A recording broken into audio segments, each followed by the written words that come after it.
तर या दिवसात शेतामध्ये जी पिकं निघतात तर ती सर्व या घटामध्ये भरून त्यांची पूजा केली जाते। यालाच आपण सुगड पूजन म्हणतो। काही ठिकाणी याला सुगड, बोळकी किंवा खण सुद्धा म्हणतात। तर आजच्या व्हिडिओमध्ये मी तुम्हाला सुगड पूजन किंवा खणाची पूजा अगदी योग्य आणि पारंपरिक पद्धतीने कशी करायची हे दाखवणार आहे। त्याचबरोबर ही पूजा कधी करायची, तसेच या सुगडांचं पूजन कसं करायचं आणि दुसऱ्या दिवशी या सुगडांचं काय करायचं, तर अशी संपूर्ण माहिती मी तुम्हाला आजच्या व्हिडिओमध्ये देणार आहे। तर त्यासाठी हा व्हिडिओ शेवटपर्यंत नक्की पहा। पण त्याआधी तुम्ही आपल्या चॅनेलवरती नवीन असाल, चॅनेलला अजूनही सबस्क्राईब केलं नसेल तर अवश्य सबस्क्राईब करा। चला तर मग लगेचच आजच्या व्हिडिओला सुरुवात करूयात। आता यानंतर आपण पाहूया मकर संक्रांतीचे फल काय असणार आहे। बुधवार दिनांक 14 जानेवारी 2026 म्हणजेच शके 1947 पौष कृष्ण 11 रोजी दुपारी 3:06 सूर्य मकर संक्रांतीचा पुण्यकाल। बुधवार दिनांक 14 जानेवारी 2026 रोजी दुपारी 3:06 पासून ते सूर्यास्तापर्यंत संक्रांतीचा पुण्यकाल असणार आहे। म्हणजे 14 तारखेला महिलांना मंदिरामध्ये ओवाळण्यासाठी शुभ मुहूर्त असा आहे। दुपारी 3 वाजल्यापासून ते सूर्यास्तापर्यंत तुम्ही मंदिरामध्ये ओवाळण्यासाठी जाऊ शकता। तसेच या दिवशी राहुकाळ सुद्धा असणार आहे। तर राहुकाळ हा दुपारी 12 वाजल्यापासून ते 1:30 वाजेपर्यंत असणार आहे। तर त्यामुळे तुम्ही चुकूनही 12 ते 1:30 या दरम्यान मंदिरामध्ये ओवाळण्यासाठी जाऊ नका। देवघरातील देवांची पूजा झाल्यावरती आपण सुगड पूजा करायची आहे। आपल्या देवघरात जागा असेल तर आपण ही पूजा तिथेही मांडू शकतो, नसेल तर ज्या ठिकाणी पूजा मांडायची आहे तिथे एक पाट मांडायचा आहे, त्यावरती नवकोरं वस्त्र टाकायचं आहे। तर सर्वात आधी आपण दिवा प्रज्वलित करायचा आणि मग पुढील पूजेला सुरुवात करायची आहे। आपण अग्नीच्या साक्षीने पूजेला सुरुवात केलेली आहे। त्यानंतर कोणत्याही शुभ कार्याची सुरुवात करताना आपण विघ्नहर्त्या गणपती बाप्पाची पूजा करतो। तर पाटावरती आसन म्हणून थोड्या अक्षता ठेवून त्यावरती हळदी कुंकू वाहून आपण गणपती बाप्पांची मूर्ती स्थापन करायची आहे आणि त्यांची देखील हळदी कुंकू अक्षता फूल वाहून विधिवत पूजा करायची आहे। ओम गण गणपते नमः, ओम गण गणपते नमः किंवा मग वक्रतुंड महाकाय सूर्यकोटी समप्रभ निर्विघ्नं कुरु मे देव सर्व कार्येषु सर्वदा यापैकी कोणत्याही मंत्राचा जप तुम्ही करू शकता। जर आधीच आपण देवघरात दिवा लावला असेल, गणपतीची पूजा तुम्ही तिथे आधीच केली असेल तर ही वेगळी पूजा करायची काहीही गरज नाही। डायरेक्ट तुम्ही सुगड पूजन करू शकता। गणपती बाप्पांची पूजा झाल्यानंतर गणपती बाप्पांना नमस्कार करून पुढील पूजेला सुरुवात करायची आहे। पाटावरती 5 ठिकाणी मी अशा थोड्या थोड्या तांदळाच्या राशी ठेवत आहे। त्यावरती आपल्याला हळदी कुंकू व्हायचं आहे आणि त्यानंतर आपण हे खण घेतलेले आहे, ते सुगड आहे, तर ते आपल्याला तिथे ठेवायचे आहेत। तर त्या प्रत्येक खणाला आपल्याला हळदी कुंकाची बोटे ओढून घ्यायची आहेत किंवा फक्त हळदी कुंकू लावलं तरी देखील चालेल। तर हे सुगड खरेदी करताना प्रत्येक सुहासिनीचे 5 सुगड आणि 1 पंती अशा पद्धतीने खरेदी करायचे असतात। जर तुमच्या घरात 2 सुहासिनी असतील तर 10 सुगड आणि 2 पंत्या अशा पद्धतीने खरेदी करायच्या आहेत।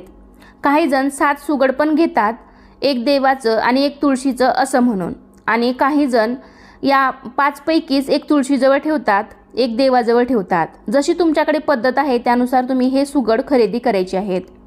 तर ही पूजा शक्यतो सकाळीच करायची असते। आपल्या देवघरातील पूजा झाली की लगेच ही पूजा करायची आहे, अगदी 5 मिनिटात होते। मी अशा पद्धतीने सर्व खणांना इथे हळदी कुंकवाची बोटे लावून घेतलेली आहेत आणि आपण ज्या तांदळाच्या राशी केल्या होत्या तर त्या प्रत्येक राशीवरती आपल्याला असा एक खण किंवा सुगड ठेवून घ्यायचा आहे। बऱ्याच ठिकाणी खणाच्या किंवा सुगडाच्या भोवती, सुगडाच्या गळ्याभोवती लाल पिवळा दोरा किंवा हळदी कुंकू लावलेला दोरा गुंडाळतात। तर आमच्या भागामध्ये तर हा दोरा गुंडाळला जात नाही, त्यामुळे मी ते गुंडाळलेलं नाही। तुमच्या भागामध्ये जशी पद्धत आहे त्यानुसार तुम्ही नक्कीच करू शकता। संक्रांतीच्या दिवसांमध्ये तिळगुळाला जास्त महत्त्व असतं। तर सर्वात आधी आपण या खणामध्ये थोडे तीळ टाकायचे आहेत, नंतर थोडे थोडे तांदूळ टाकायचे आहेत। तर काही जण गहू पण टाकतात आणि नंतर मग यामध्ये आपण तिळगुळ किंवा याला हलवा सुद्धा म्हणतात, तर तो हलवा आपल्याला या दिवसांमध्ये सहज मिळून जातो, तो हलवा टाकायचा आहे। त्यानंतर बाकी सर्व भाज्या आपण या सुगडामध्ये भरून घ्यायच्या आहेत। तर या दिवसांमध्ये जी पिकं निघतात तर त्या सर्व भाज्या यामध्ये घातल्या जातात।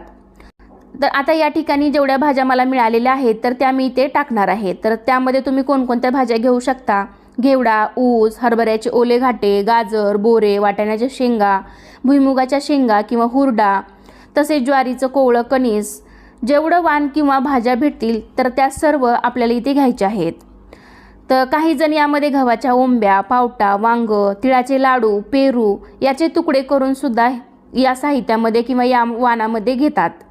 तर संक्रांतीच्या दिवसांमध्ये तुम्हाला हे सर्व साहित्य सहज मिळून जातं. तुम्ही हे सर्व आता हल्ली बाजारामध्ये सुद्धा तुम्हाला हे सर्व साहित्य विकत मिळते. म्हणजेच हे वाण तुम्हाला तयार करून, तुम्ही शहरी भागात गेलात तर डायरेक्ट हे वाण तुम्हाला विकत तुकडे करून पावशरमध्ये, अर्धा किलोमध्ये तुम्ही हे असं वाण घेऊ शकता. तर आता एक एक करून हे सर्व साहित्य सगळ्या सुगडांमध्ये भरून घेऊया. तर याऐवजी सोप्या आणि पारंपरिक पद्धतीने सांगायचं झालं तर या सर्व भाज्यांचे छोटे छोटे तुकडे करायचे आणि हे सर्व मिक्स करायचे आणि मग त्या सुगडांमध्ये आपल्याला भरायला सुद्धा सोपं जातं आणि सुगडसुद्धा एकदम गच्च गच्च भरले जातात. छोटे छोटे तुकडे केले तर ते सर्व सुगडांमध्ये सहज भरता सुद्धा येतात. गावाकडे संक्रांत अगदी छान पद्धतीने साजरी केली जाते, कारण आपल्याला हवं असेल ते सर्व साहित्य गावाकडे मिळतं. तसंही मकर संक्रांतीचा सण महिलांसाठी खास विशेष असतो, कारण प्रत्येक स्त्रिया आपापल्या घरी एकमेकींना हळदी कुंकासाठी बोलवतात, वाण देतात, तिळगुळ देतात, मंदिरामध्ये एकमेकींना ओसायला जातात. तर अशी ही संक्रांत महिलांसाठी खूप खास असते. तर इथे मी एक एक करून सर्व सुगड असे भाज्यांनी भरून घेतले आहेत. त्यानंतर जी पंती होती तर त्यामध्ये थोडेसे तीळ आणि तांदूळ मिक्स करून त्यामध्ये थोडंसं कुंकू टाकून ती पंती आहे तर ती मधल्या सुगडावरती आपल्याला ठेवायची आहे. आणि असे सर्व सुगड आणि पंती भरून झाल्यानंतर आपल्याला या सुगडांची पूजा करून घ्यायची आहे. प्रत्येक खणाला, पंतीला आपल्याला हळदी कुंकू लावायचं आहे. स्वतःला देखील हळदी कुंकू लावून घ्यायचं आहे. तर आपण जे काही वाण भरलं होतं तर या दिवशी त्याचीच पूजा आपल्याला करायची असते. तर अशा प्रकारे मी सर्व खणांना हळदी कुंकू लावून घेतलेला आहे. त्यानंतर आपल्याला आता अक्षता वाहून फुले व्हायचे आहेत. शेवटी आपल्याला धूपदीप ओवाळून घ्यायचा आहे आणि आपल्याला मग नैवेद्य दाखवायचा आहे. तर या दिवशी बरेच जण तिळगुळाच्या पोळ्या किंवा पुरणाच्या पोळ्या करतात, तर त्याचा नैवेद्य देखील आपल्याला इथे दाखवायचा आहे. तुमच्याकडे जे कोणते गोडाधोडाचे पदार्थ केले जातात तर त्याचा नैवेद्य इथे दाखवून घ्यायचा आहे. या ठिकाणी मी सध्या तिळगुळाचा नैवेद्य दाखवून घेते, पण संक्रांतीच्या दिवशी आपल्याला तुमच्याकडे जे काही नैवेद्य बनतो तर तो नैवेद्य गोडाचा इथे दाखवायचा आहे. तर आमच्याकडे पुरणपोळीचा नैवेद्य संक्रांतीच्या दिवशी बनवला जातो, तर तोच नैवेद्य आम्ही इथे दाखवतो. संक्रांतीच्या दिवशी आपल्या जवळपासच्या मंदिरात, शक्यतो विठ्ठल रुक्मिणीच्या किंवा राम सीतेच्या मंदिरामध्ये स्त्रिया एकमेकींना ओसायला जातात आणि बरेच जण तिथेच हळदी कुंकवाचा कार्यक्रम करतात. आपली सर्व पूजा झाल्यानंतर शेवटी मनोभावे नमस्कार करायचा आहे. आपल्या परिवारासाठी सुख शांती मागायची आहे, पतीसाठी दीर्घायुष्य मागायचं आहे. आपण जे वाण सुगडांमध्ये भरलं होतं म्हणजे सर्व भाज्या, तर ते सर्व थोडंसं शिल्लक राहिलं असेल तर ते वाण तसंच ठेवायचं आहे आणि आलेल्या सुवासिनींना आपण त्यांच्या ओटीमध्ये हे वाण घालायचं असतं. ही सर्व पूजा झाल्यानंतर आपल्याला हे सर्व सुगड एका कोऱ्या कपड्याने झाकून ठेवायचे असतात. म्हणजे आपलं वाण उघडं पडून द्यायचं नसतं, झाकून ठेवायचं असतं. असंच यामागचं काहीसं कारण आहे. काही ठिकाणी अशी झाकून ठेवण्याची पद्धत आहे. तुमच्याकडे नसेल तर नाही ठेवलं तरी देखील चालेल, किंवा मग तुमच्याकडे सुगड झाकून ठेवत असतील तर मग तुम्ही झाकून सुद्धा ठेवू शकता. तर आमच्याकडे भोगीच्या दिवशी आम्ही सुगड पूजन करतो. दिवसभर सुगड झाकून ठेवतो आणि मग संक्रांतीच्या दिवशी यातील आपल्याला एक सुगड असा पदर लावून उचलायचा आहे दोन्ही हाताने आणि मग तो तुळशीमध्ये एक सुगड ठेवायचा आहे. तुम्ही तुळशी मातेसाठी वेगळा सुगड खरेदी केला असेल तर तो तुम्ही तुळशी वृंदानामध्ये एक सुगड ठेवायचा आहे.